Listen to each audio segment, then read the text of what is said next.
Hello there, welcome to HFY Sci-Fi Galaxy, where humans face the unknown, outsmart the impossible, and turn every test into victory. So sit back and let the story begin. The last thing Dale saw before they brought him into the hall was a windowed IT was small, set into the wall of his holding cell, and through it he could see the gas giant that Kalos Prime orbited.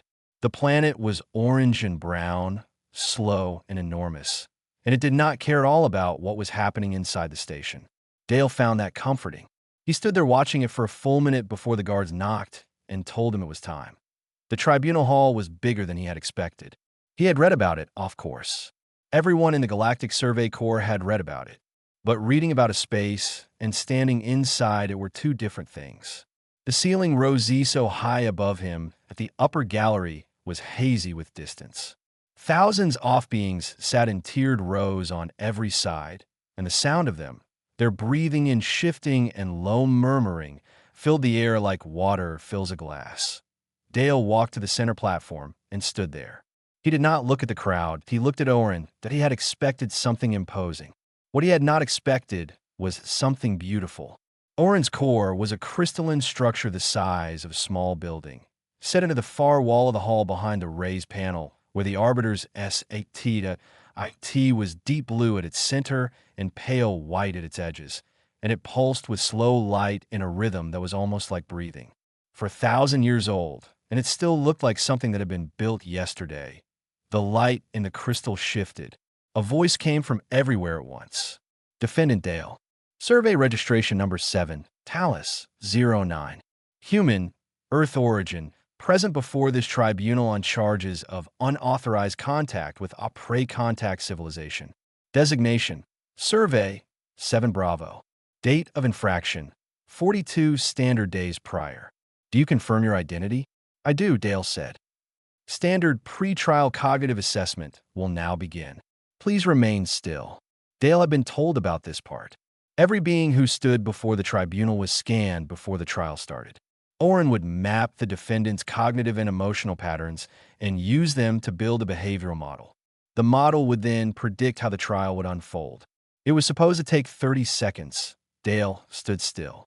He watched the crystal pulse. Around him, he could hear the gallery waiting. 30 seconds passed. Then a minute. Then 2 dots somewhere in the upper gallery. A being shifted in its seat. The sound was very loud in the silence. T 4 minutes and 7 seconds. Oren spoke again. Assessment complete. It said nothing else about the assessment. It moved directly into the formal reading of charges, and its voice was exactly as flat and precise as it had been before. But Dale noticed that the rhythm of the light in the crystal had changed. That IT was almost too subtle to see. Almost. The charges took a long time to read. Unauthorized approach of a protected biosphere. Unauthorized surface landing. Direct contact with indigenous sentient life forms. Provision of materials, specifically food and medical supplies, to said life forms. Extended stay of 11 days beyond the point of first contact. Instruction of indigenous individuals in the use of fire control techniques. Each charge was read in the same flat tone. Each one landed in the hall like a stone dropped into still water. When the reading ended, Oren said, Defendant Dale, how do you respond to the charge of unauthorized contact? Guilty, Dale said, and a murmur moved through the gallery. Advocate Sull, sitting at the defense table to Dale's left, closed his eyes briefly. How do you respond to the charge of harm to a protected civilization? Dale was quiet for a moment, not because he did not know what to say, because he wanted to say it correctly. Not guilty, he said. I don't believe I caused harm. I believe the law uses the word harm in a way that doesn't match what actually happened eating that planet. I'm guilty of contact. I'm not guilty of harm. Another murmur. Louder this time. Oren processed this for 1.3 seconds, which in a system that measured timing in microseconds was the equivalent of a very long pause. The statute does not provide for a distinction between contact and harm. Contact with a pre-contact civilization is classified as harm by definition. I understand that, Dale said. I just think the definition is wrong. The murmur became something closer to noise. Arbiter Nos, the insectoid senior panel member seated at the center of the raised bench, turned its compound eyes toward the defendant with an expression that its species used for profound disbelief. Oren ran its first predictive sequence on Dale's next statement. The model generated 3 probable responses, all within normal parameters for a sentient being attempting to mitigate a guilty plea. It assigned probabilities and weighted. Dale said none of them. He looked directly at the crystal and asked, in a conversational tone, as if he were asking about the weather, "Have you ever been cold?" The hall went completely silent. Not the polite silence of a proceeding, but the deep silence of a room full of beings who have just heard something they did not expect and are not sure what to do with it. Oren did not answer immediately, in the 4,000 years of its operation. No defendant had ever asked Ida a personal question during the opening session of a trial. It was not a procedural violation. There was no rule against it. It was simply something that had never happened before because no being had ever thought to do it.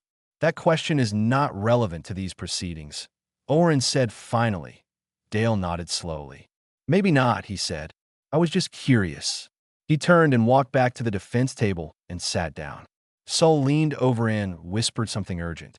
Dale listened, nodded politely, and then looked back up at the crystal with an expression that was calm and open and entirely unreadable. In the deep blue center of its crystalline core, Oren opened an anomaly log for the first time in 212 years. IT labeled the entry simply, "Human. Trial Day 1." Then it began to prepare for the next session, and for the first time in a very long while, it found that it could not entirely predict what its session would bring. There's a particular kind of quiet that settles over a room when every Onian it is waiting to see what a strange thing will do next. That was the quiet in the tribunal hall on the second day of the trial. The gallery was full again, perhaps fuller than before. Word had spread across Kalos Prime about the defendant who had asked the machine judge a personal question and then simply sat down. Beings had come from 3 other station sectors to see what he would do next. Dale had slept well. He always slept well. Oren opened the second session by presenting the evidence record. This was standard procedure. A visual feed appeared above the center platform, projected large enough for the entire gallery to see. It showed Survey 7 Bravo. The planet was green and gray, covered in dense low forest, crossed by wide shallow rivers that caught the light of its star and threw it back in silver pieces. Then the footage began. IT showed Dale landing his survey pod in a clearing 3 kilometers from the near settlement. It showed him walking toward the settlement on foot, slowly, with his hands visible, the way a person walks when it won't be seen clearly. IT showed the first contact, the moment when 2 small figures came out of the tree line and stopped and stared at him. Children. They came up to his knee. Oren narrated as the footage played. Unauthorized approach, 42 days prior. First contact violation, timestamp noted. Provision of nutrition items, timestamp noted. Construction of fire containment demonstration for indigenous miners, timestamp noted. Dale watched the footage from his seat at the defense table. He was very still. His eyes did not move from the projection. The defendant's actions on day 3 of contact are particularly relevant, Oren said. The footage shifted to show one of the children reaching toward Asmal fire that had gotten out of its ring of stones. Dale moved before the child touched the flame. He was not fast in a dramatic way. He was fast in the way that a person is fast when they have already decided to move before the situation requires it. He pulled the child back and spent the next 2 hours teaching all 3 children, and eventually 4 adults who had gathered to watch, how to properly contain and extinguish a fire. This action constitutes direct transfer of technical knowledge to a pre-contact species, Oren said. A Class 2 violation under Statute 14, Section 9 of the Galactic Contact Protocols. Dale said nothing. Advocate Sol rose from the defense table and moved to cross-examine the evidence record. He was good at his work. He raised 6 procedural objections in 4 minutes, challenged the timestamp methodology on 2 counts, and argued that the footage had been edited without a certified chain of custody declaration. Oren answered each point with a citation, and each citation was precise. And when Sol ran out of procedural ground to stand on, Oren simply waited. Sol sat down, Dale put a hand on Sol's arm briefly, a small gesture of acknowledgement, and then stood without being called upon. Can I respond to what we just watched? He asked. Defense response is not scheduled until the third session, Oren said. I'm not asking to present a defense. I'd just like to say something about what I felt when I watched that footage. Emotional testimony is categorized as a defense argument and is therefore subject to scheduling. All right, Dale said, and he did not sit down. Then I'll ask a question instead. Is asking a question against procedure? A short pause. It is not prohibited. When you show that footage, you describe what I did. You name each action and assign it a violation category. That is all accurate. But you don't say anything about why those actions look the way they look on screen. You didn't say anything about the fact that watching them made me feel something right now, sitting in this seat. Can your model account for that? Oren began to construct a response, classifying this as an emotional appeal, a known and documented defense strategy used by beings of 11 different species across 400 years of tribunal history. The classification began to process, and then it slowed, and then it stopped. The problem was the specificity of what Dale had just done. He had not said his emotions were important. He had not argued that emotion should change a law. He had simply noted precisely and factually that an emotion was present in him right now and asked whether Oren's model included that fact. That was not an appeal. It was a question about Oren's own architecture. Emotional states of defendants are accounted for within predictive behavioral modeling, Oren said. Are they understood or just accounted for?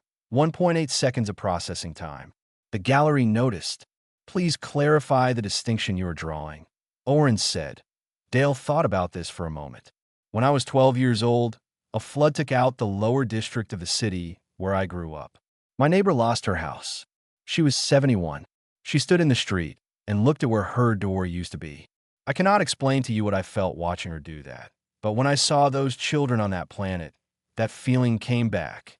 Not because the situations were the same. They were nothing alike. It came back because something in the shape of it was the same. Your model can write down that I experienced an emotional response. But can it trace the line from my neighbor's door to those children's fire? Oren ran a mapping sequence on this associative chain. The sequence was designed for linear emotional logic. It ran for 3.1 seconds and produced no coherent categorization. Human emotional association did not move in lines that IT moved in shapes that had no names in the model's library. Arbiter Nos leaned forward at the bench, its compound eyes fixed on the crystal. IT had been watching Oren's light patterns for 20 years. Right now, those patterns were doing something it had never seen before. The tribunal will take the question under advisement, Oren said. Dale nodded and sat down. Under the surface of its perfect crystalline housing, Oren opened the anomaly log again. The entry from the day before was still there. It added a second line beneath it. Human emotional association, nonlinear. Existing models insufficient. Recommend extended study. In 4,000 years, it had never written the words insufficient in reference to itself. It saved the entry and moved on because that was what it did. But the word stayed there, small and precise and entirely new, sitting at the bottom of a log that had never needed it before. Between the second and third sessions of the trial, Oren did something it had not done in over 600 years. It called a recess on its own initiative. The official reason entered into the record was procedural review. That was not inaccurate. It was simply incomplete. What Oren was actually doing in 11 hours between sessions was rebuilding the predictive model it used for defendants. Not all of it, just the section that applied to Dale. It ran a model against everything it had recorded from the first 2 sessions and found that in 43 separate instances, the model had predicted 1 off 3 probable responses from the defendant, and in 43 separate instances, the defendant had said or done something that was not on the list 43 times. In 2 days, in Oren's entire history of operation across 9 million trials, no defendant had ever produced more than 4 unpredicted responses in a full proceeding. The record was 7 held by a Velhari philosopher who had been tried for sedition 2 centuries ago, and who Oren still considered the most unusual mind it had ever processed. Dale was at 43, and the trial had barely started that Oren rebuilt the model. It went into the third session with what it believed was a better framework. The first thing it did when the session opened was announce the logical verdict. This was not standard procedure, but it was not prohibited. Oren had done it 3 times before in its history, always in cases where the evidence was so complete and the outcome so certain that announcing the verdict early was simply an act of efficiency. It stated that based on the evidence presented, the most probable outcome of these proceedings was a finding of guilty on all primary charges, with a recommended sentence of 18 cycles in a rehabilitation facility, with eligibility for early release after 12 cycles upon satisfactory review. The gallery absorbed this in silence. Saul stared at the bench in front of him. Dale listened to all of it with his hands folded on the table. When O.R. Rain finished, he was quiet for a moment. Then he leaned back in his chair and looked up at the crystal with an expression that was not angry or afraid, or even surprised. It was something closer to tired patience, the look of a person who has heard a thing they expected to hear and had hoped would turn out differently. "You just told me the answer before you asked me the question," he said. "The verdict is a projection of probable outcomes based on existing evidence. It is not a declaration. When the judge tells you the sentence before the defense speaks, what's the difference? The defense has not been prevented from speaking. The projection exists alongside the proceeding, not in place of it." Dale nodded slowly. "In my experience," he said, "there is not much difference between a judge who has made up his mind and a judge who is about to make up his mind. The words come out the same either way." He said it without heat. That was the thing about it. If he had been angry, Oren could have categorized it. Emotional escalation in response to adverse judicial signal was a known pattern. But Dale was not escalating. He was simply stating something he believed to be true, in the tone of a man pointing out that a window was letting in a draft. Arbiter Nas spoke. It had been silent for 2 full sessions, and it had the seniority on the panel to speak without being recognized, which it now did. "This arbiter wishes to raise a point of procedural concern." It said that Oren processed this. In 20 years of service, Nas had never raised a procedural concern from the bench. "State the concern. Is it within the established guidelines of this tribunal for a projected verdict to be announced before the defense has been heard?" The projection is a probability statement. It does not constitute a verdict. The defendant has just argued that the functional distinction is unclear. This arbiter agrees the distinction requires examination. Oren ran a search through its entire procedural archive. The search took 0.4 seconds. There was no rule prohibiting a pre-defense probability announcement, but there was also no precedent for one being challenged on the grounds that it prejudiced the proceeding. Because it had never been challenged before. Because in 4,000 years, no defendant had thought to challenge it. The projection will be noted as contested in the record, Oren said. Dale said quietly from his seat. Same thing. He said it the way someone says a thing they're not really saying to the room. The way a person says something to themselves and simply does not both keep it internal that Oren ran a new predictive sequence on his next action. The sequence processed .it took 9.7 seconds. Every single being in the gallery noticed the silence, because 9.7 seconds of silence from Oren was not something that had ever happened in this hall. The sequence returned 2 probable outcomes. Neither of them had a confidence rating above 31%. For a system that operated on certainties measured in the high 90s, 31% was essentially the same as saying, "I do not know." Oren logged this result. It did not announce it, but in the gallery, a young archivist from the records division, who had been attending trials for 8 years and had spent much of that time watching the light pulse in Oren's crystal as a way of staying awake during long sessions, nudged the colleague sitting next to her. "Does that look different to you?" she whispered, nodding toward the crystal. Her colleague looked. "Different how?" She could not explain it exactly. The light was the same color it always was, the pulse was the same rhythm. But something in the quality of it, something she had no technical language for, looked like what a face looks like when a person is working very hard to appear calm. She wrote it down in her personal notes. Later, when the trial was famous, she would be quoted widely. But right now, she just sat back and watched and waited to see what the human would do next, along with everyone else. Advocate Sol had been practicing law before the Galactic Tribunal for 19 years.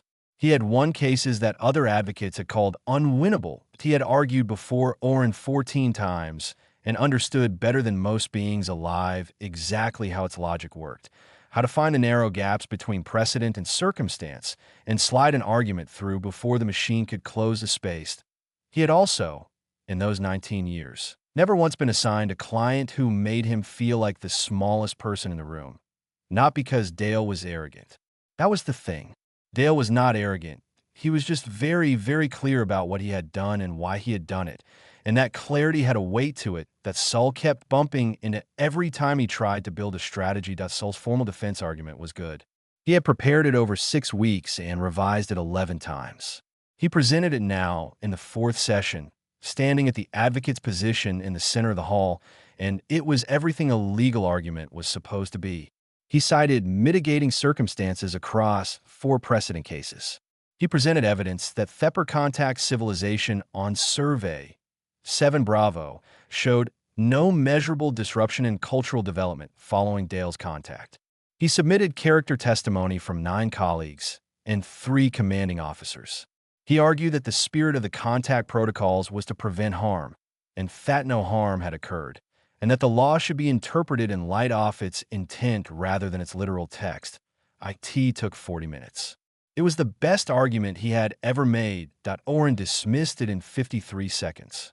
17 precedents, each one precise and relevant, each one closing a door that Sol had tried to open. When Orin finished, the corridor of legal possibility that Sol had spent 6 weeks constructing was simply gone. Sol stood at the center platform and felt the specific exhaustion of a person who has given their best and watched it not be enough. He turned to go back to the defense table. Dale was already standing. "Can I make a personal statement?" he asked. Sol stopped. He looked at his client. He had told Dale 3 times in the holding room before the session that a personal statement at this point in the proceeding would accomplish nothing legally and might make the sentence worse if it irritated the bench. Dale looked back at him with patient, steady eyes. Sol stepped aside. Orin granted the personal statement over a mild procedural objection from the prosecution bench. Dale walked to the center platform and stood there for a moment, looking at the crystal, and then he began. He did not argue that he told a story. He told the tribunal about survey 7 Bravo the way you tell someone about a place you loved.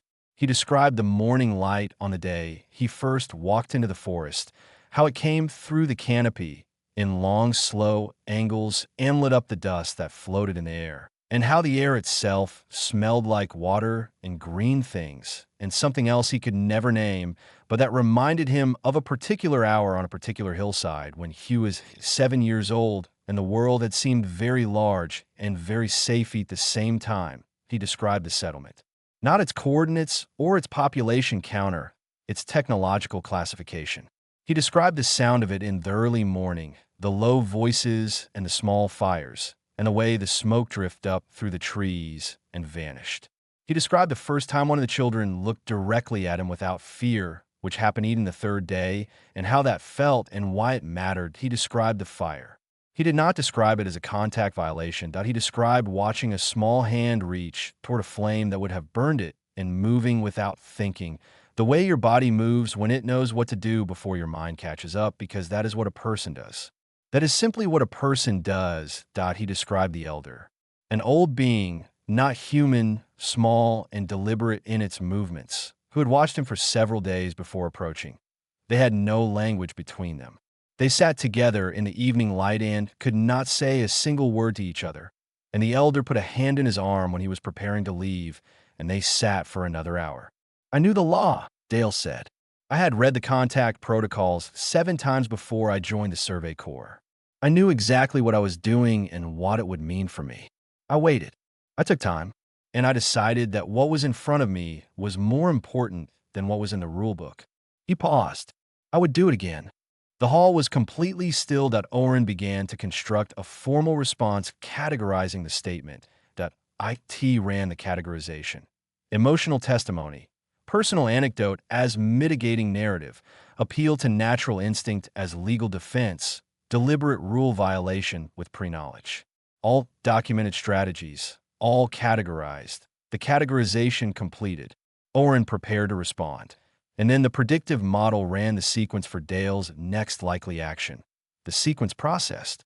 It ran for 3.4 seconds. IT returned a null result. Not a wrong prediction. Not a low probability prediction. A null. A blank in empty space where a result was supposed to be. In computational terms, it was the equivalent of asking a calculator a question and having it hand you back the question with a small note that said, I don't know what this is. In 4,000 years of operation, across 9 million trials, Oren's predictive model had never returned a null result for a defendant's action. Oren did not announce this. Its voice, when it came, was exactly as flat and precise as always. But Arbiter Nos was watching the crystal, and Nos had been watching it long enough to know that the rhythm of its pulse had just changed again, and that this change was different from the others, deeper. The way a change in a river's current is different from a change in its surface ripples. Nos requested a closed session. And this time, when Oren began to deny the request, something stopped it.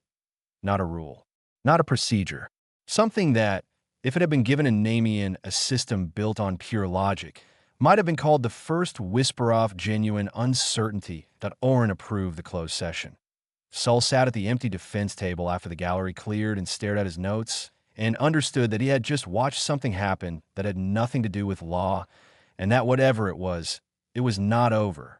The closed session chamber was a small room behind the main hall, plain and functional, with a sealed door and a secondary node that allowed Oren to be present without its full crystalline housing.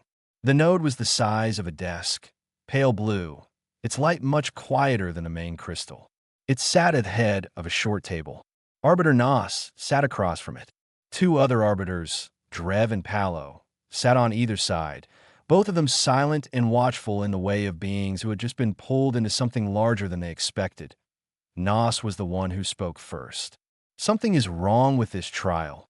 It said. Oren processed the statement. Please specify the nature of the concern. Not wrong in a legal sense. The record is clean. Procedure has been followed. The concern is not procedural. Nos paused, arranging its next words with the care of an entity that understood how unusual it was to say them. The defendant is not behaving like a guilty being. And I do not mean he is behaving innocently. He is guilty. The law is clear on that. I mean he is behaving like something that our framework was not built to fully account for. Drev shifted in its seat. All defendants claim moral justification. That is a known pattern. He is not claiming justification, Nos said. He is not asking us to accept his reasons. He told us what he did and why, and then he told us would do it again, and he said it without asking for our permission or our approval. He is not defending himself. He is simply being honest. It looked at the node, and your model cannot predict him. Oren did not confirm or deny this immediately. During the 4.2 seconds that followed, it ran a complete internal audit of its performance during the trial. 46 unpredicted responses. 1 no result. 2 failed categorization sequences. 3 anomaly log entries in 4 days, compared to a historical average of 1 every 68 years. The audit was thorough, and its conclusions were exact. The predictive model was performing outside its normal parameters specifically and only in relation to the human defendant. The model is experiencing difficulty processing the defendant's behavioral patterns. Oren said, in the silence that followed, Arbiter Palo, who had not spoken once in the session, said very quietly, How much difficulty? Sufficient to affect prediction accuracy. How much? Palo said again. Not a question this time. Another pause. The model is effectively non-functional as applied, taught his defendant. Nos leaned back. Drev looked at the table.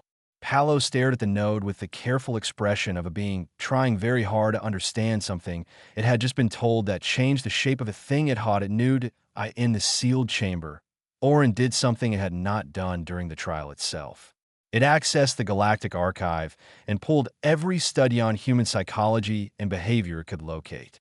There were 847 of them. IT processed all of them in 6.1 seconds.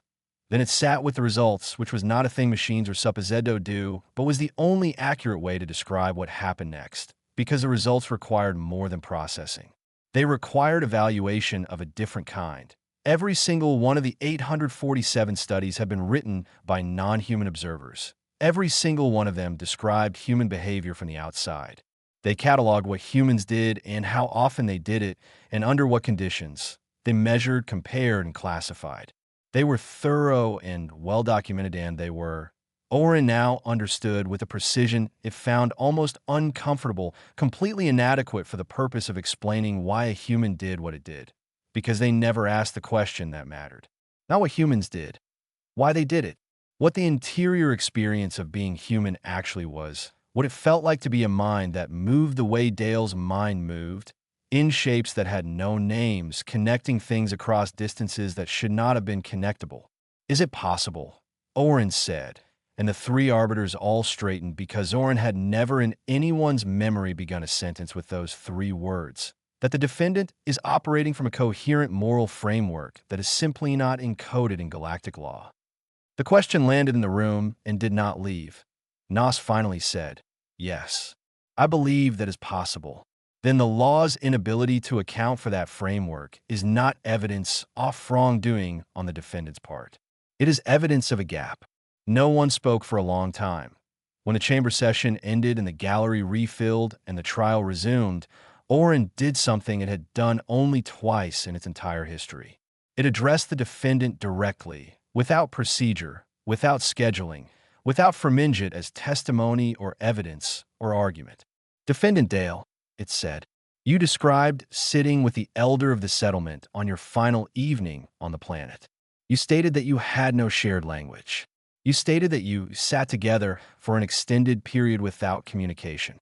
What did you feel during that time?" The gallery did not murmur. It did not shift or whisper. It went so still that the hum of the station's environmental systems became audible, a low, steady sound that was always there and never noticed. Dale did not hesitate. He did not look surprised by the question or perform consideration of it. He answered the way a person answers something they have already thought about, something they have carried with them. That we were the same thing. He said that Oren processed this for a very long time. Long enough that the archivist in the gallery, the one who had been watching the light patterns, reached into her bag and took out a fresh page. When Oren finally spoke, it said, "Please explain what you mean by that." And Dale said, "I don't think I can. I think that's the point." Oren created a new folder in its memory architecture. It set the folder as permanent. It placed Dale's answer inside it and tried to assign the folder a category label and found that it could not. After several seconds, it typed a label anyway. It was the only word that fit the space, even imperfectly. Unmapped. It saved the folder. It returned to procedure. But the folder was there, and it was real, and Oren understood that whatever was inside, it was not going to resolve itself the way data resolved itself, clean and complete and finished. This was something else. Something that was going to take much longer.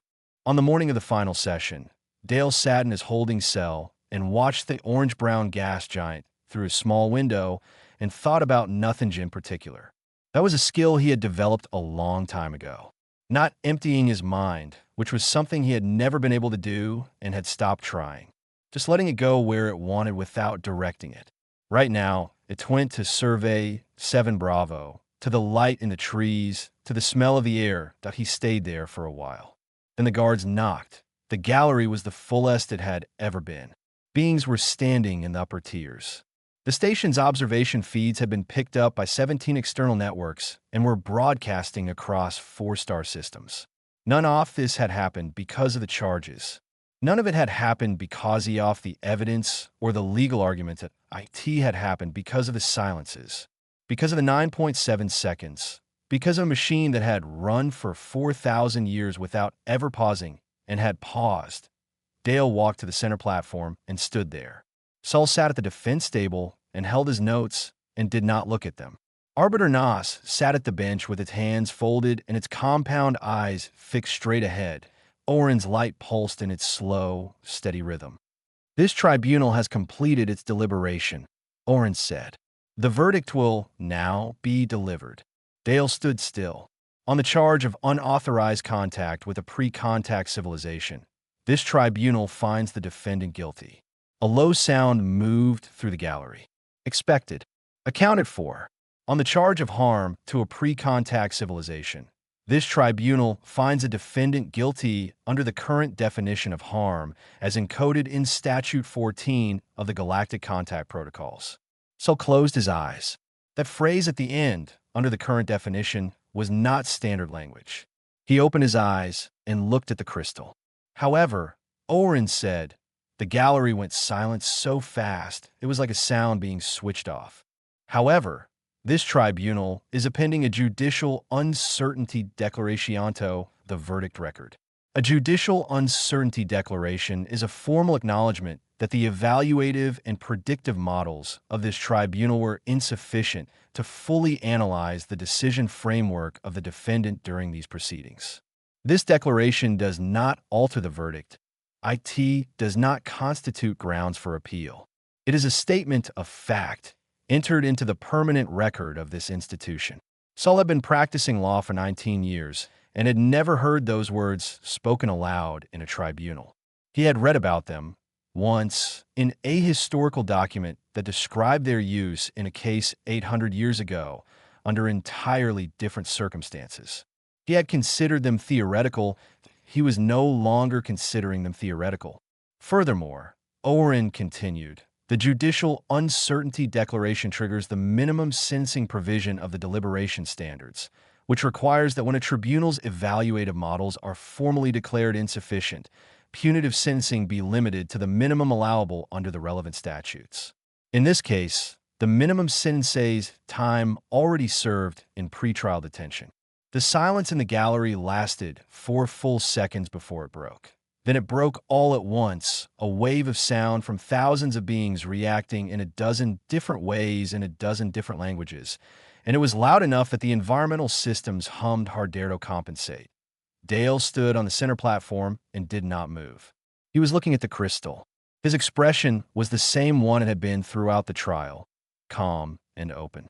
But something in it had shifted, something small like a muscle that had been held tight for a long time, finally letting go.